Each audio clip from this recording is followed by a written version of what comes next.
So what we want to sort of just cover now is obviously what does this program do for you, and how can we work with the training organizations to get the training program into the marketplace. Now, obviously, we've spoken to a lot of organizations that's got a PITO approval.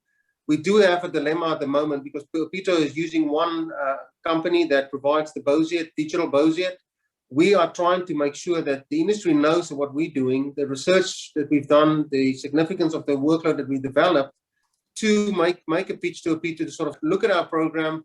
We've provided a gap analysis that actually mapped out the program against several standards, as Mike has done, very detailed, in fact, and that we have a new solution that can cover all of these components. And we want to be able to provide you, as the training provider, may that be a PITO or non-PITO approved training organizations, at least with an opportunity to look at a bespoke training program that we say, and that's deliberately why we went for the DBOSS and HDSTP, because we feel like this is distinctively different. This is going to change the industry, and I think Mike boasts about it now. I always very much give Mike all of the credit for that. The program hasn't just come together with a couple of helicopter pilots or a couple of engineers. There's a lot of research and validation that's gone into the program. There's been around in animation. So we're really trying to provide a cost-effective solution that not only tick the box. I sometimes see some of the standards that we deal with as a tick and flick exercise. We need to do 6 dunks. We need to do 6 rolls. You're out of the training center. There's my money. There's my ticket. I'm away. We want to be able to provide the passenger, before they go and do the training, with a little bit of a really great feeling about getting confidence, looking at how things work. Because obviously there's a fear factor. I mean, I never liked to do the dunker stuff myself as well. 20 years of getting drowned every time. It was never a pleasant experience. And there's a lot of passengers that's got a greater fear for that. So this whole program is really aimed at providing them with the skill, the confidence to proceed. So that's where we see, and we're still in the early stages to try and work out what this model will look like for implementation, because we're running into this stumble block at the moment to get approval so that you can have access to this type of training. Mike, anything from your side? Yeah, I do have a little bit to add there. Thanks, Morning. One of the things that this does as well is it frees up the instructors to focus on that practical component as well. So if we're in a situation where we have the most up-to-date information being provided to the trainees, whether they're physically in the building or they're at home or they're offshore or wherever they happen to be, when they come in, that connection is, the instructor doesn't have to spend time saying, well, I know you saw a generic bit of information in either the presentation or the online platform. That disappears. So when we work with the organizations, we can actually embed video from your training environment. We can embed specific pieces of material that you want to have in your training platform. So it's customizable that way. And realistically, it allows the instructors to focus on things like understanding how the trainee is doing. There's a huge gap right now in understanding what happens to the trainee as they arrive at the training environment. So are we doing are we conducting training with individuals who aren't necessarily ready to conduct that training? We don't know anything about their physiological state.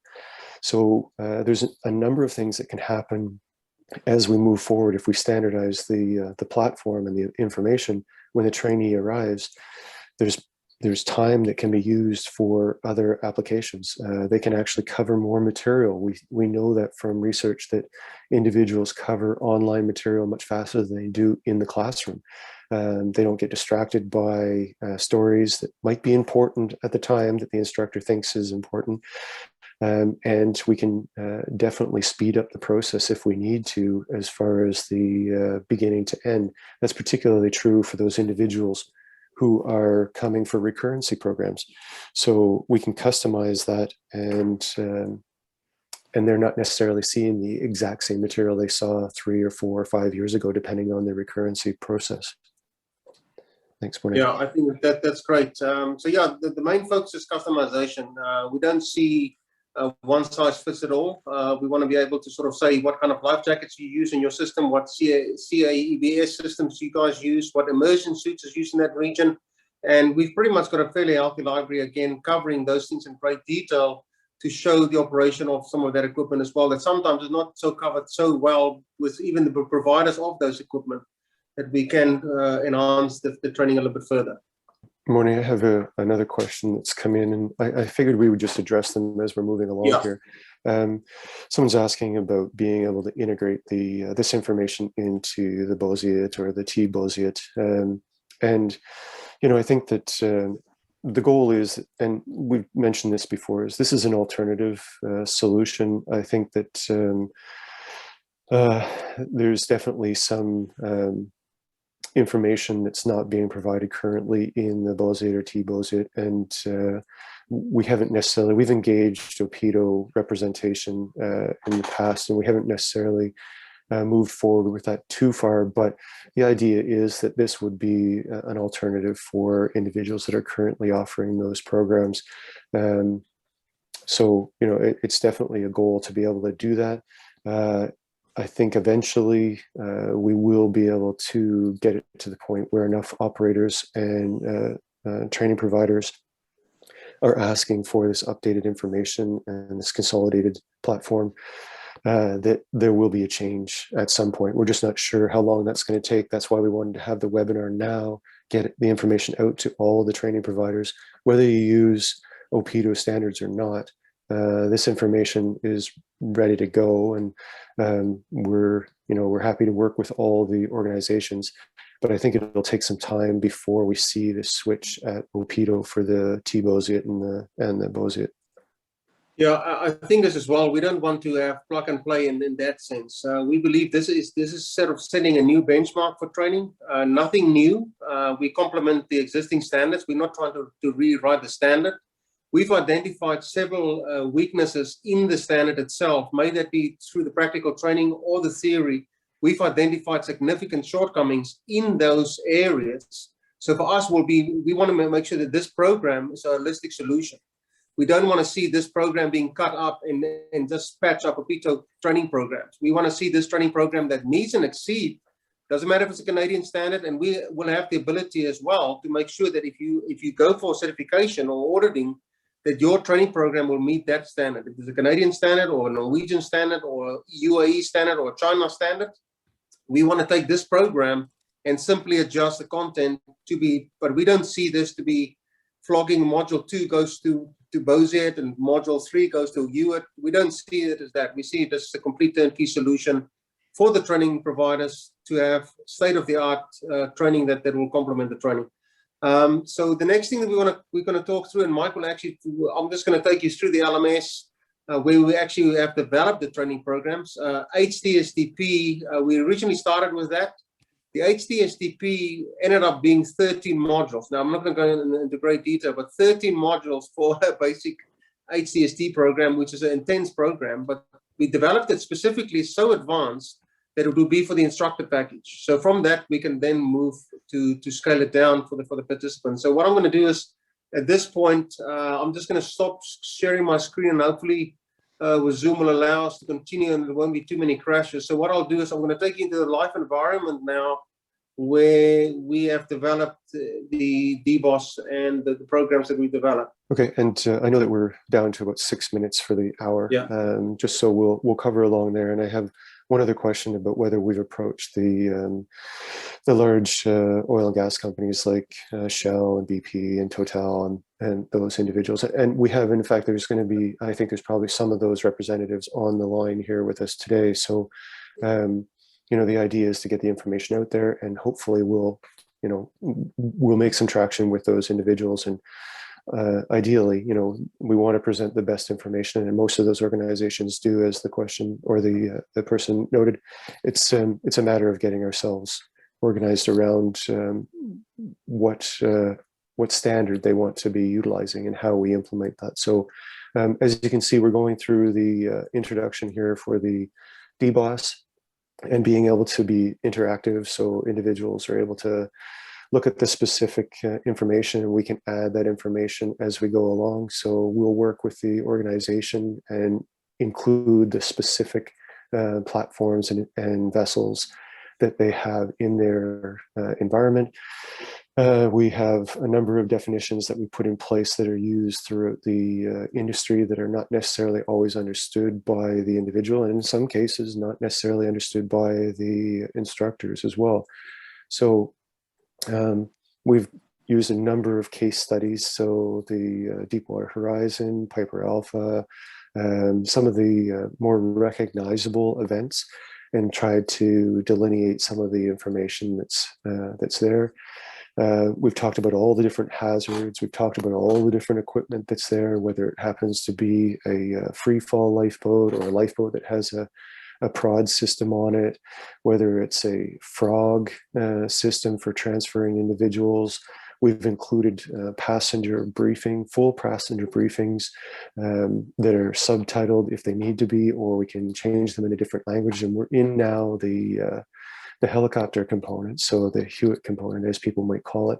So we've gone through and identified danger zones. We can do that for every single aircraft. We can talk about the specific procedures that are used on the heli deck.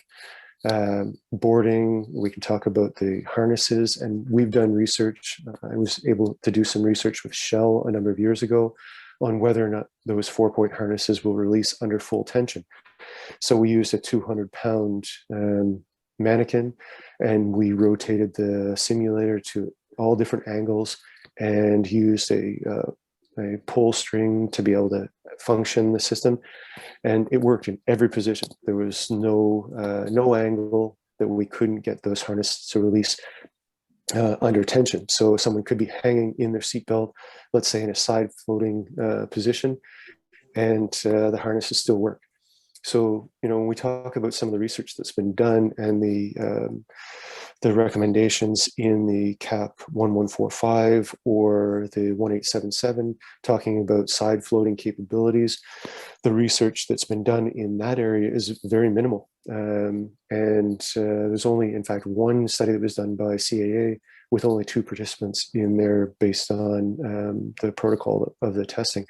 So being able to understand the recommendations from an instructor's point of view, and that's why we made it as detailed as we did, being able to understand those small nuances in the recommendations or the suggested changes is extremely important when we're thinking about how we develop the information, how we pass that along to the training providers, to the trainees, and then to the organization. So if we work together collectively, I think that we can definitely provide enough information at the highest level for not just the instructors, but all the way down the line. And that's really the goal for us, to be able to do that. So thanks for taking us through the HDSTP. Oh, that was the DBOSS. Mornay. Yeah. I'm not sure if there's any other questions or comments. We've got that open. We've got a couple minutes now. We actually have the scheduled time frame for an hour and a half, so there's still quite a bit of time left for those who have it in their schedule. But for now, are there any other questions just in the last couple minutes? Yeah, feel free just to unmute yourself now. I think it'll be more beneficial just to, if you can just introduce yourself very quickly, and we can cover, I think it'll be much more beneficial just to cover a couple of things. Then we can just maybe provide you guys with additional information. So please feel free to unmute yourself and just raise the questions to either myself or Mike. While they're doing that, Mornay, there's one question asking if the digital programs are available in other language, for example, Portuguese. Yeah, so our big push that's been lacking in the industry as well, we want to make that commitment. So if we're going to end up working with Bahasa in Miri, or we're working with Niao China in Zhuhai, that we want to be able to help that. Brazil, Spanish, we want to be able to work with training organizations. And that was one of our commitments, that we would like to change that, because there's a lot of shortcomings in making sure that passengers traveling in those regions where English is not the bespoke language, that we can cover that through obviously instructor training for those training centers in a different language that they can understand, and translate the training programs. And that'll be a significant task, but that's one of our undertakings, that we need to work with IOGP, we work with other organizations, industry bodies to achieve that for sure. There's a question about whether or not the information will be available to trainees for a lifetime after completing the training, or if it's a limited access to the information. We want to see most online training programs, you have a validity of maybe 90 days that we can, obviously, because the frequency of the training is every 2 years, most probably every 2 years. And we want to most probably do that as well, that we do an initial DBOSS, initial HDSTP with a component of recurrent. So I think the material is fairly useful, but I think, good luck for the individuals that want to do extra DBOSS study on their time off. And it's something I think that we can look at in the future and discuss whether or not we want to have the information available for a lifetime license, or it may be that with the training providers, there's some sort of process that we set up where they can access some of the information. I'm not sure yet, so that's something that we haven't really thought about. So we'll continue that. I know that some people are signing off now. So for those of you that have to go, we really thank you for your time, and I'll be around for a little bit longer if anybody does have any other questions. But again, thanks for taking time out of your busy schedules, and we hope you all stay safe, and thanks again. Yeah, and on behalf of Steve as well, and the rest of the guys, yeah, it's been a significant effort, and we feel very pleased and confident. That's why we run the webinar today. Obviously, you guys have our emails. If you don't have our email, just touch base via LinkedIn or another means, and we can certainly provide information. Yeah, and we look forward to the next step. So if there's any other questions, maybe Mike, I see there's a few. So whoever needs to leave now can leave, and we'll just address a few more questions for individuals that obviously want to just ask a couple more questions. We'll allow another 5 minutes or so. Okay, so there's one here asking if we can share the presentation, and the answer is yes. We're recording that, so we'll make that available for the non-OPEDO individuals, and they can share that information with their colleagues, no question at all. There's also one about how do we do the assessments. Both the HDSTP and DBOSS have built-in assessment criteria. So there'll be a series of short answer or multiple choice questions at each one of the modules that are there, and they have to meet a certain requirement so that at the end of the program, they'll be given a certificate that they can take to the training center, or it's a digital certificate. The training provider will be made aware that that individual has completed that material, and so that's how we'll be able to take care of that. I think just one thing I think is the support that we're going to need from the training facilities now, because we've obviously, we're very comfortable and confident that this program will make a significant change to the industry and improve that question that we asked, that was raised out of the CAP 1877. But the industry now need to come to the party, or somehow need to at least look at the program, review it, and get some endorsement, because that's what we're struggling at the moment. We know the content is superior. We know the content is well laid out, meets and exceeds. We can prove that through our gap analysis.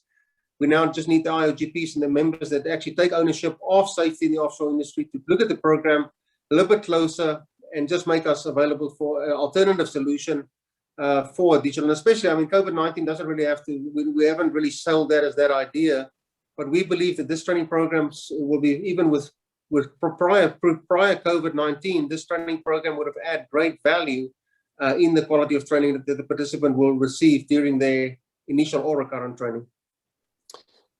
Okay, we have another question about restricted baggage or dangerous goods or that sort of thing. And I think, quickly, that information is identified in the helicopter component. So any of the restricted information or restricted items that can't be transported during the helicopter operations, that will be embedded into the program. And if there's specific requirements in your geographical location, those will also be embedded in the program that your organization will be utilizing.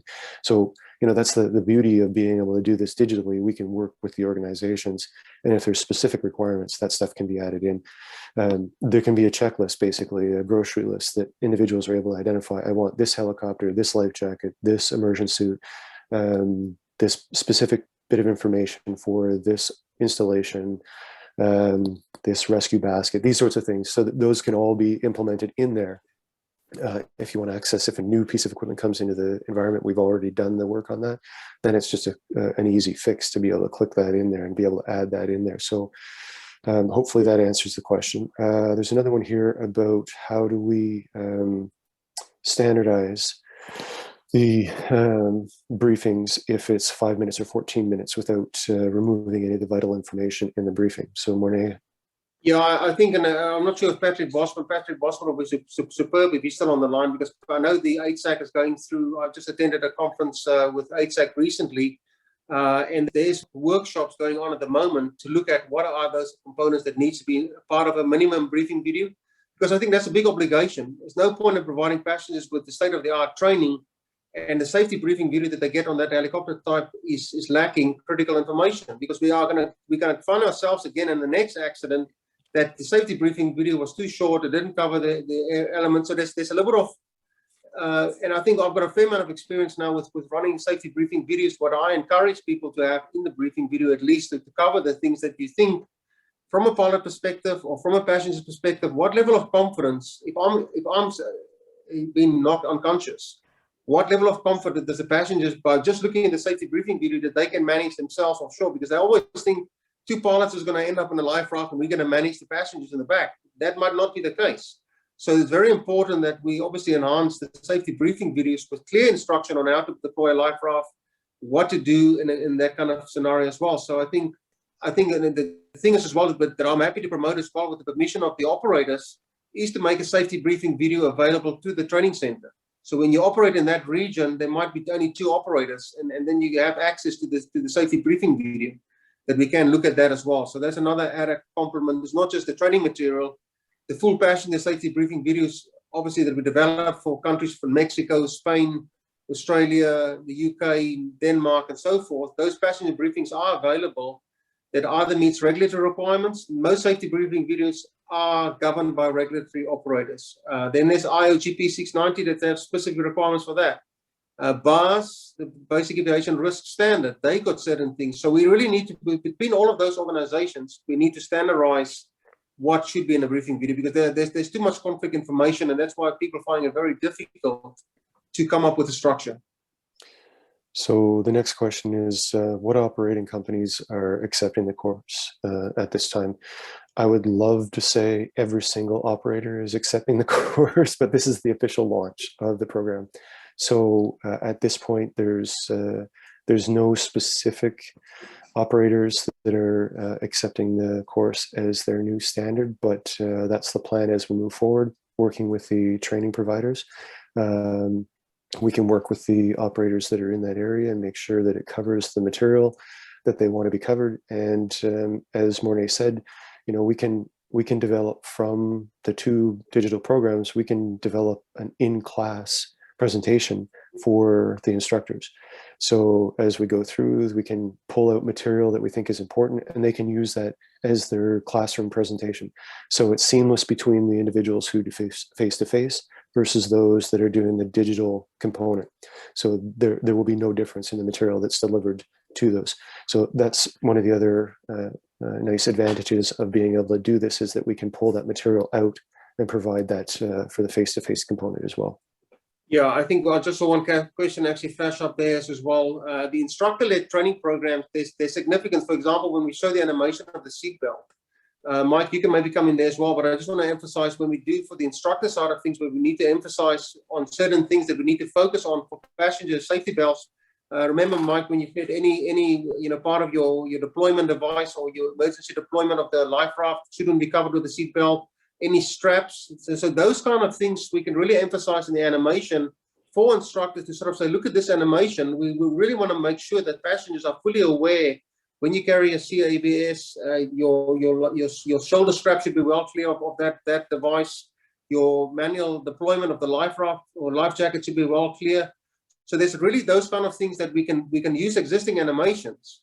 And with research and with additional sort of operational requirements, we can emphasize that to the instructors, sort of say, look at this picture, make sure this is one of the things that can get yourself tangled up. So yeah, I think the instructor videos will use almost existing animations, but just there might be research with the 20G force of, what does it take for a seat to compress, and show the animation and discuss some technical additional information that will be beneficial to the instructors. Thanks, Monet. And we've done a lot of research on the human tolerances and what happens when the seat strokes, injuries that occur, whether those will impede egress.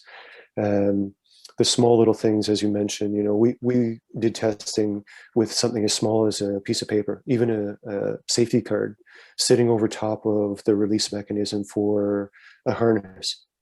Individuals lose tactile senses in the water very quickly, particularly cold water, and they don't necessarily recognize that they can't feel the seatbelt because something's covering it. Crotch straps, the emergency breathing system straps. There's a number of components that can implement or can impede progress.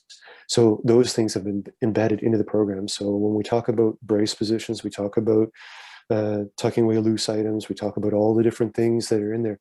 Those are supported by research documentation. So at the end of the programs, we have for example, the HDSTP, there's roughly 100 research articles that are connected to that, and industry standards that are connected to that program that instructors can go through. I'm not expecting that every instructor goes through that, and that's why we have an advanced instructor program, so I can detail that stuff through in an instructor-led program. But it's there, it's available for them. They can reference it. They can say, we ask you to take this brace position because of this research, and this is why it's important, as opposed to saying, well, we think it's a good thing and we've always done it this way. This is, this has never been a problem in the past.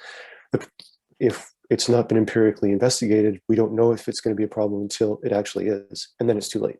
So if we've gone ahead and been proactive in the research, which is not always the case, but if we have been proactive in the research and it exists, it's been embedded into the program. Yeah, I think one of the questions just came out, how do we buy into the program to making sure that customers or clients in their region have access to this program? So our dilemma at the moment is obviously for facing, there is a process. I mean, ultimately looking at the OPITO training facilities that they need to follow that procedure.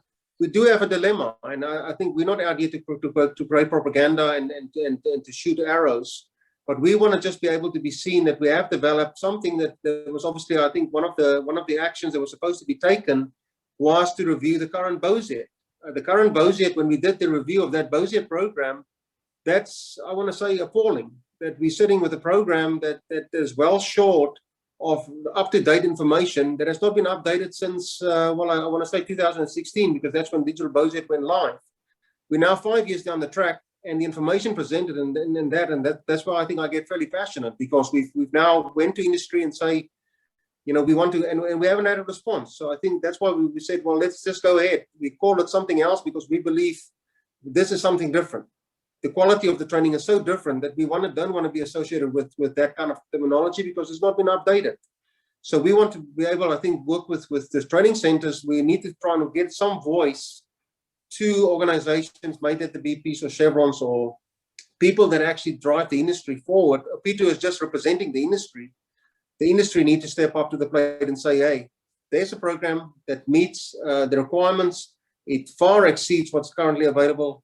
Let's at least review that process. And that's all we're asking for. We're not trying to sabotage another company or trying to be, but we want to be able to provide the industry with the opportunity to improve survivability. Because I think if we're going to have another accident, we want to be truly say that we've provided the passenger with every single opportunity to enhance the survivability. Now, DBOSS is not going to say that we're going to have 100% survivability. That is not the intent of the program.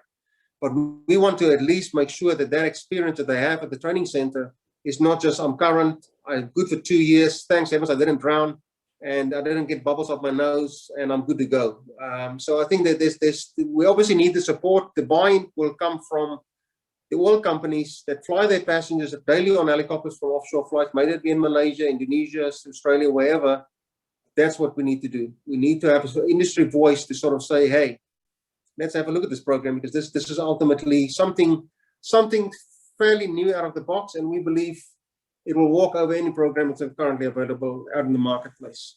And just to add to that, if you're interested in getting the program, you can contact Mornay or myself, and we'll walk through the process with you, and we'll get that all set up. And I know we're getting further along here. I just wanted to thank, and I forgot to do that earlier, I wanted to thank all the individuals who circulated their the webinar information to their groups. So, you know, specifically Christopher Larson at MEA and any of the other individuals at CMSOPB or CAP who circulated the information out to the rest of their committees in that region, because obviously that's what we want to try to do, is reach out to as many people as possible, because not everybody's using the OPIDO standards. So, you know, I think what'll end up happening is those individuals who decide to buy into the program and want to take it on, very quickly it'll be recognized as a leading standard. And I think it will force some of the operators to take notice a little bit more, and, you know, it might move the progress along for OPIDO.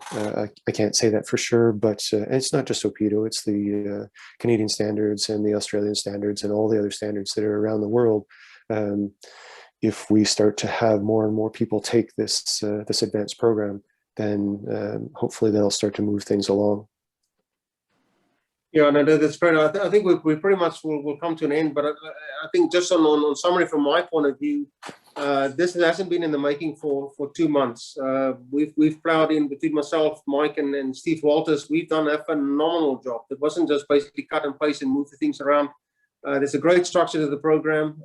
We believe that this program will ultimately become a benchmark. And I do thank everyone again, because at the end of the day, the program is not going to go anywhere until we get at least an opportunity for organizations to look at and say, hey, that's what we want to do. I mean, continuously there's new, Survivor Tech has just released a new Halo life jacket. We've got the 3D animation completely done, even without Survivor Tech much support, because basically there's obviously other issues involved with that. But that's the facility that we want to promote. Any new equipment that gets introduced, the animations will be implemented into the training, and that will further enhance. So if there's nothing else, I want to thank you everyone for their time. I think that this is a significant thing. Myself and Mike, and I know Steve Walters in the back end as well, we're very passionate about this.